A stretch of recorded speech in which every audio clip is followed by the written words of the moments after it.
seguinte, nós temos uma notícia que um policial militar foi baleado em Paraisópolis, na zona sul de São Paulo, após perseguir suspeitos de um arrastão na chácara Santo Antônio, correto? Sim. Essa perseguição começou quando a polícia, olha lá, tem as imagens aí. São as imagens. Suspeitou de 2 homens em uma moto. E aí o que aconteceu, Emilhão? O cabo, o Giannis Kennedy Santana, foi atingido no pescoço durante essa abordagem, mas está estável após uma avaliação médica. O consórcio midiático está querendo saber a notícia mais, né, dos bandidos do que dos policiais. Sim. E a nossa preocupação aqui é tirar as narrativas, né, principalmente políticas.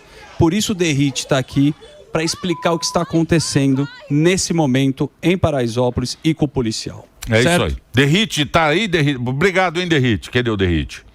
Aí o Derrite. Emílio. Tudo bem, Boa Derrite? tarde, tudo bem com vocês? Tudo tranquilo. Muito obrigado por você atender a gente aí e tal. A gente quer saber aí a respeito disso. Ficou o dia inteiro ontem nas redes sociais as imagens, né, do policial que foi chocante, foi atingido. Como é que está a situação do policial nesse momento? Emílio, obrigado por essa pergunta, porque além de você, somente outros 2 veículos de comunicação pediram pedido de informações para a secretaria perguntando sobre o estado de saúde policial. Os outros 99% só queriam saber como estavam os bandidos criminosos que fugiram da prisão do policial. Antes de mais nada, Emílio, agradecer o espaço, a oportunidade. Eu queria dedicar o dia de hoje ao cabo do Corpo de Bombeiros de 51 anos que foi enterrado hoje, porque infelizmente na data de ontem faleceu também no cumprimento das suas missões. É o cabo Valdeci Bezerra, de 51 anos, que infelizmente não vai passar o Dia dos Pais no domingo com seus 3 filhos. Participou de um salvamento de uma pessoa numa caixa d'água na região de São José dos Campos e infelizmente veio a falecer após uma queda no término da ocorrência já, mostrando a realidade do que é a vida de um policial, de bombeiro. E nesse caso, o cabo Santana, um excelente policial militar, condecorado várias vezes na sua unidade, o 1º Batalhão, ele veio acompanhando uma motocicleta que havia praticado diversos roubos e essa motocicleta fugiu para dentro da comunidade de Paraisópolis e ele realizou a prisão desse indivíduo. Ele estava ali sob o poder do policial, porém, numa dificuldade, ele estava sozinho, porque o parceiro dele, em determinado momento, perdeu ele de vista. E aí vem os críticos, né? Os críticos de ar-condicionado, dizendo, olha, mas o policial estava sozinho, tá errado. Só quem já passou por isso sabe qual é a dificuldade. Esse policial pedindo apoio, o apoio, infelizmente, não chegou a tempo. Populares, que na verdade são criminosos, tanto quanto esse criminoso, de nome Cauã, de 19 anos, falando, olha, solta ele, é morador, é trabalhador, e não é trabalhador coisa nenhuma. E para mim, morador que tenta tirar um criminoso preso em flagrante da mão do policial é coautor, é criminoso também. Infelizmente, ele conseguiu levantar, se desvencilhar, e o policial, não no campo de visão que ele tinha ali no momento, ele não viu que o criminoso sacou a arma e, infelizmente, efetuou um disparo de arma de fogo que atinge o pescoço do policial. A cena é muito forte, é chocante. O policial cai, mas por um milagre de Deus, pela misericórdia divina de Deus, esse policial está bem. O quadro de saúde dele é estável. Graças a Deus, o quadro de saúde dele é estável e está em observação. Até o momento não vai precisar passar por cirurgia. O disparo transfixou, atingiu apenas a musculatura.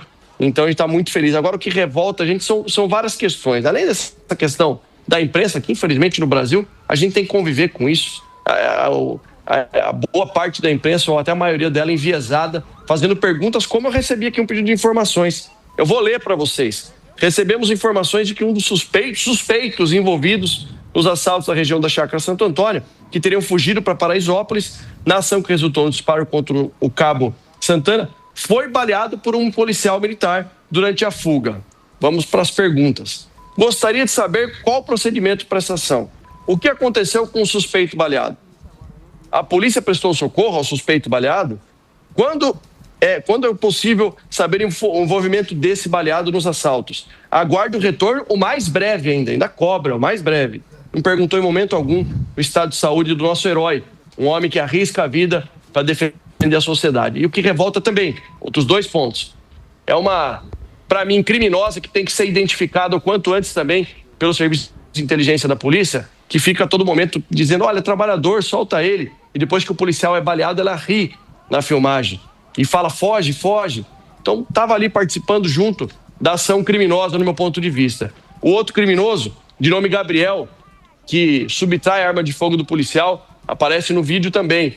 E aí, para finalizar a minha constatação aqui da dificuldade que é o trabalho do policial, deixando essa questão da mídia, que infelizmente tem que conviver com esse viés, ambos os criminosos, tanto o Cauã de 19 anos quanto o Gabriel, o Cauã que atira e o Gabriel que subtrai a arma do policial, já foram presos pelas forças policiais, como sempre, né? A gente vem falando aqui a grande dificuldade do policial trabalhar pela fragilidade da legislação.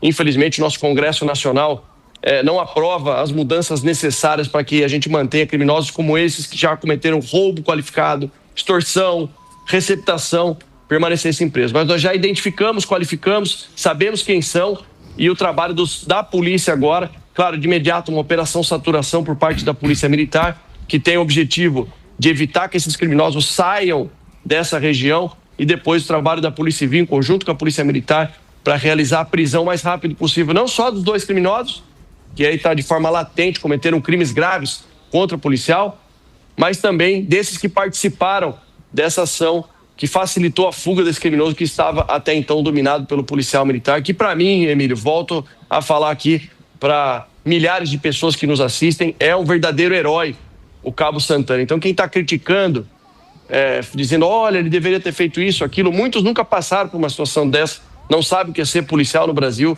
e outros nunca passaram por um momento de tamanha gravidade como ele passou. Eu agradeço a Deus pela oportunidade de estar aqui, mas agradeço ainda mais porque Deus colocou a mão nesse policial, que é um excelente, um dos melhores policiais militares que nós temos atualmente, é autor de várias prisões em flagrante, todos os meses lá no 1º Batalhão, por ele estar bem. Ontem eu pude falar com ele por uma videochamada, porque eu estou no interior de São Paulo, realizando entregas, e falei com a esposa dele, com o comandante dele, o Tenente Coronel Francisco Neto, que esteve lá no Hospital das Clínicas acompanhando. Graças a Deus ele está bem. E falei hoje de novo com a equipe médica, que me relatou que o quadro dele é estável, até o momento não vai precisar de nenhuma cirurgia. Estão avaliando até a possibilidade da retirada do colar cervical dele, se Deus quiser, logo logo ele vai estar 100% recuperado.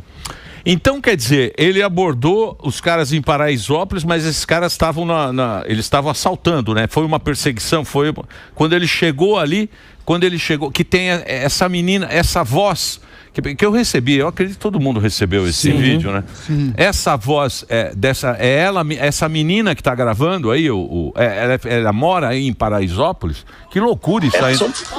São pessoas, nós vivemos num momento no nosso país, Emílio, que a população, ela, infelizmente, em alguns locais, como foi esse caso aí, torce pro criminoso, porque o criminoso é de lá. Então ele fugiu pro reduto dele. E aí esses pseudo-moradores, que são tão criminosos quanto eles, dão guarida, ajudam, facilitam a fuga. E no meu entendimento, tem que ser identificados, qualificados e também responder criminalmente por isso.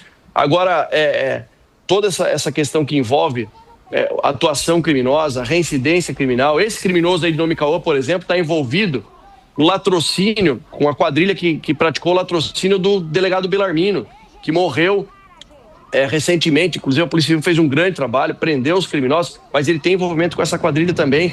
Ou seja, reincidência criminal é o maior mal para a segurança pública no nosso país hoje em dia e tem que combater isso, mas até que isso aconteça, temos que levar para a justiça tanto os dois que praticaram o crime quanto esses que facilitaram a fuga dos criminosos. E o que vai acontecer com eles agora? Ele tem 19 anos, o que atirou? 19 anos, já foi preso por roubo, por extorsão. E já tem passagem, como todos, né? Ambos, né? Isso infelizmente Aliás, semana passada nós prendemos em 7 dias 3 vezes o mesmo criminoso por tráfico de drogas. A polícia prendeu em 7 dias 3 vezes. A gente foi preso, foi solto no audiência de custódia. Foi preso, foi solto no audiência de custódia. Na terceira vez, ele permaneceu. Talvez pela terceira vez o policial conseguiu mostrar que ele era nocivo à sociedade. Mas esses dois indivíduos, ambos possuem antecedentes criminais por crimes graves. E agora os próximos passos, a gente não vai parar de trabalhar até que a gente consiga realizar a prisão deles. Eu concito aqui a população a grande audiência que vocês têm, se vocês tiverem qualquer informação a respeito desses dois covardes, ligue o 90, ligue o 181 no Disque Denúncia, a denúncia é anônima, tanto o 90 quanto o 181, forneça informações para as forças policiais, que nós não vamos parar até encontrá-los e realizar a prisão desses covardes. Muito bem. Vocês têm pergunta? Não, eu queria perguntar pro Derrite o que ele acha da turma que assiste, todo mundo assistiu o vídeo e vê o rapaz ali dando um tiro no pescoço do policial e mesmo assim chamado de suspeito. Eu queria a sua opinião sobre isso, Derrite, porque a pessoa escreve suspeito por quê? Qual que é o intuito disso?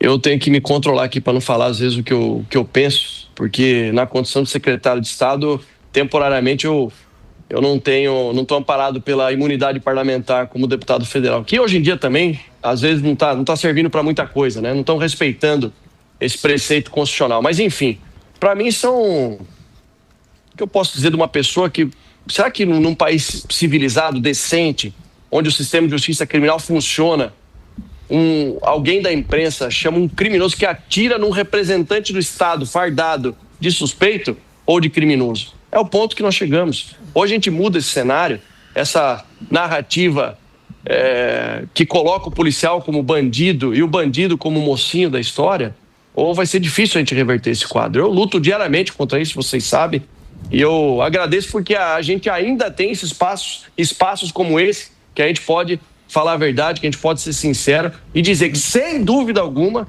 esses dois covardes são criminosos, aliás, criminosos reincidentes, e nós faremos de tudo para realizar a prisão deles. Derrite, lamento, obviamente, o acontecido ontem. Quando a gente vê, principalmente a cultura americana, tem até nos filmes americanos, quando um policial é baleado ou morto, o bandido se desespera porque sabe que vai ser pego. Assim, não há tolerância para quem comete crime contra policiais. Aqui no Brasil, a gente já viu várias ondas de agressões a policiais, né? Inclusive, teve épocas do crime organizado estar matando policiais. Por que você acha que tem essa cultura, assim, de o bandido não ter tanto medo da polícia como em outros países? É o sistema de justiça? O que acontece aqui do bandido estar relativamente confortável em agredir ou matar um policial que está fazendo sua função, está trabalhando? São várias nuances, eu vejo, Sami, porque além da questão da fragilidade da legislação, sem dúvida alguma, porque eu não tenho dúvida que os policiais vão prender esses criminosos, mas eu também não tenho dúvida que logo, logo eles vão estar na rua. Infelizmente, isso é uma realidade. E se fosse nos Estados Unidos, ou um país onde a legislação funciona de maneira séria, esses caras ficariam 20, 30 anos presos, sem direito à saída temporária, auxílio reclusão, visita íntima, progressão de regime de cumprimento de pena. Mas também tem essa outra nuance, que é uma maneira de invadir a cultura de uma sociedade por meio de narrativas que chama criminoso que nitidamente agride um policial, que atira no policial, chamando ele de suspeito. Não é suspeito, não. Ali é uma prova material que ele atirou no policial. E detalhe, policial que estava realizando um acompanhamento, né, que é uma maneira técnica de chamar de a perseguição, de acompanhamento, porque ele já tinha cometido outros delitos. Então, sem dúvida alguma, a fragilidade da legislação, mas essa influência da narrativa, que é uma narrativa, sem dúvida alguma, marxista, de tratar o bandido como um coitadinho, vítima da sociedade, chamar criminoso com prova material que comete crime de suspeito, isso vai fragilizando. Agora, em São Paulo, eu garanto para vocês que as forças policiais vão realizar a prisão desses criminosos, nós vamos submetê-los a julgamento, vamos levar à justiça, porque a polícia está fazendo o seu papel, está fazendo o seu trabalho. São Paulo só não é um paraíso dentro do Brasil, em termos de segurança pública, porque infelizmente existe um retrabalho gigantesco que diariamente os policiais fazem e vamos continuar fazendo, porque a legislação é muito fraca. Ô, Derrite, vamos falar a verdade. Nos governos passados, né, sempre teve uma treta entre a polícia e a relação do policial ser mal remunerado, reconhecido. Você agora que está com o seu belo blazer, o que tem de trabalho efetivo para o reconhecimento desse trabalho, que é uma vocação, obviamente, da polícia, que a gente gosta de falar aqui, mas que é muito maltratada? O que você tem feito e o que dá para fazer? Vamos lá. Primeiro, é claro que se falar em termos de aumento salarial, eu gostaria de conceder 500% de aumento para as forças policiais, mas isso a gente tem muita responsabilidade. O governador Tarcísio de Freitas, no primeiro ano da gestão, concedeu o maior aumento salarial que um governador concede em primeiro ano, foi em média cerca de 22% de aumento no primeiro ano. Normalmente os governadores concedem aumento no último ano para o outro governador que assumir pagar, ele não fez isso, ele fez no primeiro ano. No segundo ano, não tivemos esse aumento, porque foi combinado com o governador. No terceiro ano, que foi esse ano, o governador acabou de conceder mais uma parcela do aumento salarial e tem o compromisso do ano que vem, mais uma parcela. Não tenho dúvida que o governador Tarcísio vai fechar os 4 anos da sua primeira gestão como o governador que concedeu os maiores aumentos salariais. Fora isso, no aspecto da valorização, nós temos alguns programas acontecendo, como, por exemplo, esse mês aqui, vamos lançar as primeiras cartas de crédito do programa Moradia Segura. É um financiamento direto da CDHU, de uma carta de crédito no valor de até R$300 mil, que os policiais civis, militares, policiais penais vão pagar em 30 anos, em até 30 anos, muitos deles com uma taxa de 0% de juros. E alguns deles que recebem uma remuneração acima de R$15 mil vão ter 4% de juros ao ano, ou seja, menos da metade do que os bancos, os financiamentos bancários convencionais concedem. Entra também no pacote de valorização. Além disso, a questão da lei orgânica da Polícia Civil e a nova reestruturação de carreira da Polícia Militar é o nosso próximo passo aí para reestruturar. Então, valorização salarial, reconhecimento na questão de fornecer uma moradia para conceder aquele policial que mora às vezes numa periferia que ele consiga pagar o seu próprio imóvel com 0% de juros em 30 anos e a questão da progressão na carreira para melhorar as promoções, enfim, a progressão, a meritocracia. Eu tenho certeza absoluta que a gente vai fazer essa entrega e vai ser um diferencial como nenhuma outra gestão fez até hoje no estado de São Paulo. Mas deixa eu falar uma coisa. Fala. Além de tudo isso que é importante, é muito importante, em São Paulo não tem mais punição para o bom policial, o policial que trabalha, o policial que arrisca a vida e às vezes troca tiro com criminosos. A gente não afasta mais policial que chega no ápice do seu juramento, coisa que acontecia no passado. Eu fui tirado das ruas quando trabalhei na rota, em governos anteriores, porque me envolvi em confrontos. E o policial que está na rota, ele acaba se envolvendo, e o policial que está no dia a dia, esse policial, o Cabo Santana, é um herói. Imaginem vocês que em épocas não tão remotas assim, os policiais eram retirados da rua. Por quê? Porque, não, a gente não quer, eu também não quero confronto. Se tem alguém que não deseja o confronto no estado de São Paulo, é o secretário de Segurança Pública e o governador. Mas no mundo real os confrontos acontecem. E se o policial estiver certo, agiu dentro dos limites da lei, como o Cabo Santana agiu, a gente não vai punir o bom policial tirando ele da rua. Isso repercute de maneira tão grande quanto essa questão da valorização, porque o policial se sente amparado, sabe que quem está aqui já passou pelo que eles passaram e não vai punir os bons policiais que arriscam suas vidas diariamente. Eu fico imaginando o que se passa na cabeça do policial, né, nesse momento. E, aliás, esse vídeo é bem esclarecedor aí. Ainda bem que a gente tem rede social, tal, que publica isso e a gente pode ver, porque é uma situação complicada, né? De abordagem. O policial tá ali, tem um monte de gente, pode ver, tem um monte de gente assistindo, filmando, e ele tá cumprindo o papel dele. Pegando bandido, ele é o cara um roubou, o cara tá fazendo... Sim, ele é um profissional, ele foi treinado para fazer exatamente isso, mas é uma situação muito difícil, né? Você imagina como é que tá a pressão na cabeça desse policial aí, né, Derrite? Não é fácil, né? Não é uma... porque às vezes a gente vê um vídeo e fala, não, o policial foi truculento, ou ele fez isso, ou ele exagerou um pouco, ou ele passou dos... Sempre tem aquela passou dos limites, né? Mas a gente vendo aí a situação... A vida em risco. O caos. Não é fácil, não. Ô, Emílio, vamos fazer uma seguinte reflexão aqui. Infelizmente, a ocorrência teve esse desfecho, mas graças a Deus o policial vai se recuperar e está bem. Mas vamos pensar uma situação hipotética. Se ao invés do policial ter sido baleado por esse criminoso que estava armado, se uma dessas pessoas aí, esses que estavam filmando, que para mim são coautores, como mencionei anteriormente, se o policial nessa tentativa de retirar da posse ali, da prisão do policial, se o policial tivesse dado um tiro, não vou falar um tiro fatal, tivesse dado um tiro no joelho de algum desses moradores da comunidade. Como vocês acham que a mídia iria tratar esse caso? O policial hoje já ia ter pedido de entidades que se dizem defensores de direitos humanos, de outras instituições. Esse policial tem que ser afastado. Queriam colocar ele em praça pública, linchar esse policial. Mas agora, quando acontece isso, essas mesmas instituições não aparecem, esses órgãos que se dizem defensores de direitos humanos não aparecem.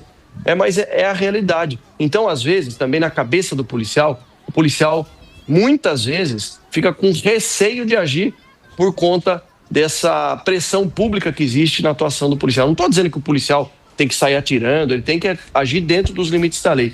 Mas é uma linha muito tênue onde o policial arrisca a sua vida. Nesse caso aí, foi um milagre ele ter sobrevivido. Graças a Deus. Mas a gente tem que repensar a forma como a gente trata o policial e ter um pouco de empatia. Muitas vezes aqueles que criticam têm um pouco de empatia, porque não imaginam como é estar numa situação como essa. É isso aí. Pô, Derrite, obrigado por você ter atendido. Você tá em Bauru, né? Você tá no Bauru. interior. Hoje a gente veio inaugurar aqui o atendimento da Cabine Lilás, que é um atendimento 190, quando a mulher vítima de violência contra a mulher, ela liga o 90. São mais de 83 policiais militares femininas que foram treinadas para um atendimento mais humanizado, especializado, para linkar com a rede de proteção, com as delegacias da mulher, enfim, o aplicativo SP Mulher Segura. Então, Bauru aqui foi onde inauguramos hoje aqui esse atendimento tão importante para romper esse ciclo de violência contra a mulher que acontece em todo o Brasil e que, graças a Deus, ele está conseguindo diminuir no estado de São Paulo também.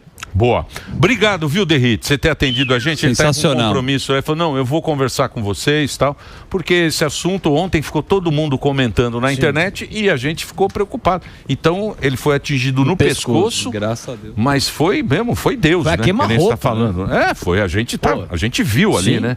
Foi mesmo. Então tá tudo bem com o policial, ainda bem eles estão atrás dos autores aí dessa barbaridade. Obrigado, Derrite. Um abraço para você. Eu que agradeço. Um abraço. Obrigado. Obrigado. Muito bem.